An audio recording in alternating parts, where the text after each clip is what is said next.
Na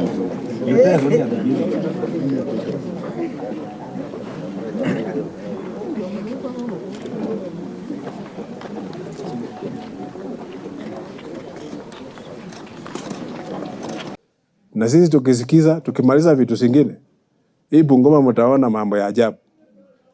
Mtaona tu vitu zinafanyika, zinaendelea, si ndio? Kwanza ninawakaribisha hapa katika kanisa la Kianglikana jimbo la Bungoma. Ninasema karibu sana, mjisikie nyumbani. Na hawa ambao wamesimama pamoja nami ni makasisi katika uaskofu wa Bungoma. Na leo hii tumekuwa na mkutano wa makasisi ambapo tumeweza kujadili mambo kadha wa kadha inayohusiana mambo ya kisiasa, ya kijamii, ya kidini na hata ya kiuchumi. Bungoma ni jimbo ambalo ni la baraka mno kwetu, na kwa hivyo sisi kama kanisa tunapasa tuweze kutoa mwelekeo kwa wananchi wanaokaa katika eneo hili, ili wanavyofanya na uamuzi wao katika mambo mbalimbali wasije wakakosea.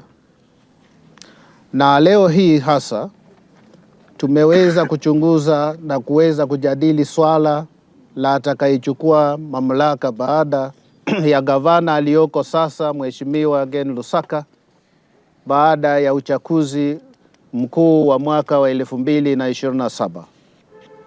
Na sisi kama kanisa tunaungana na wananchi wa Bungoma ambao waliona ni vema sana wakaweza kuchunguza miongoni mwa wanasiasa na wakakuta kuwa ya kwamba Mheshimiwa Tim Wanyonyi ambaye ni mbunge wa Westlands kule Nairobi ndiye anayeweza kufaa sana kuchukua hatamu ya uongozi wa ofisi ya gavana hapa katika jimbo la Bungoma.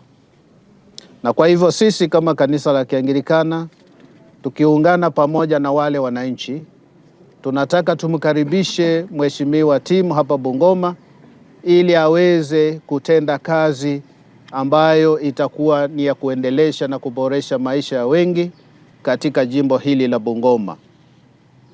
Ninajua ya kwamba idara ya afya katika jimbo hili imekuwa ndiyo tatizo kubwa mno, hasa tukikumbuka mnamo mwaka wa 2022 hadi mwaka wa 2023 namna tulikuwa karibu tuangamie wakati kulitokea virusi vya corona katika jimbo hili la Bungoma, wakati tulikosa uongozi na usimamizi ulio bora wa kifedha zilizohusiana sana na idara hii ya afya.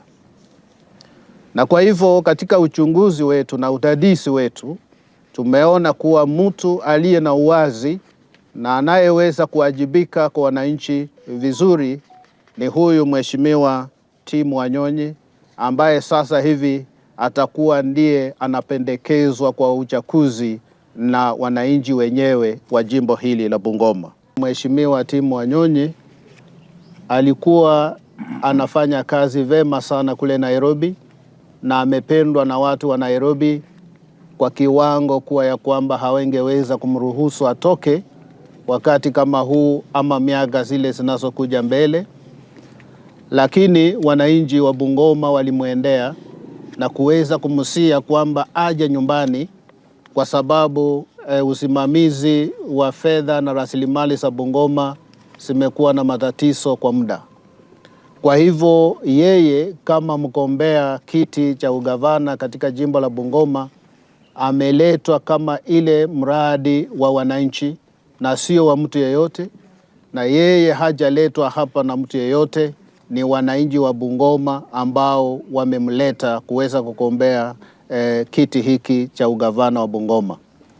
Yeyote ambaye ataweza kutoa matusi dhidi ya Mheshimiwa Tim Wanyonyi ajue ya kwamba analeta matusi kwa wakaaji wa Bungoma, na kwa hivyo atakuwa anasidisha vita dhidi ya wakaaji wa Bungoma ambao ndio wanatarajia anatarajia wampigie kura ili aweze kuwa gavana wa jimbo hili.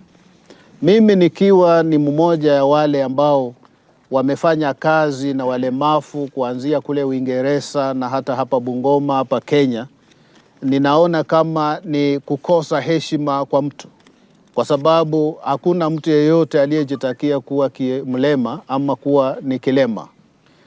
Mtu anasaliwa kwa njia ambaye Mungu alipendezwa nayo, na hata tunaweza kukumbuka katika Injili ya Yohane Mtakatifu sura ya 9 ambapo watu walienda kumuuliza Yesu kama ni makosa mtu kusaliwa kama kiwete ama kuwa mlema ama ni nini. Yesu aliwaambia si makosa, alisema tu ya kwamba hii ilifanyika ili Mungu akapewe sifa na utukufu. Kwa hivyo kusaliwa kwa timu ama timu kuwa kwa njia hii ni kwa ajili ya sifa na utukufu wake Mwenyezi Mungu, na ndiposa ninaweza kusema ya kwamba ameweza kumpa kibali ili akubalike na wananchi wote katika jimbo la Bungoma kama gavana atakayeweza kuchukua mahala pa yule anayeondoka gavana wa sasa Ken Lusaka. And me when I take over from in here in Bungoma, hamtasikia yako hii siasa ya ujinga inaendelea. Ati watu wanatukanana, watu sijui wanafanya nini. Hapana. Ama kujichenga wewe, unajichenga wewe mwenyewe na watu walikuelect tumewacha. Si ni kweli? Kama mzazi huwezi pika chakula wewe ukae ukule malize ndio upatie watoto. Unaandalia watoto wakule, wewe utakula nyuma. Kweli ama wrong? Because hao ndio they need food more than you to nourish their bodies and grow. So tukiwa katika uongozi lazima we must lead by example. Show them that you are selfless. Lazima uandae watu wakule kwanza ndio wewe ukule baadaye.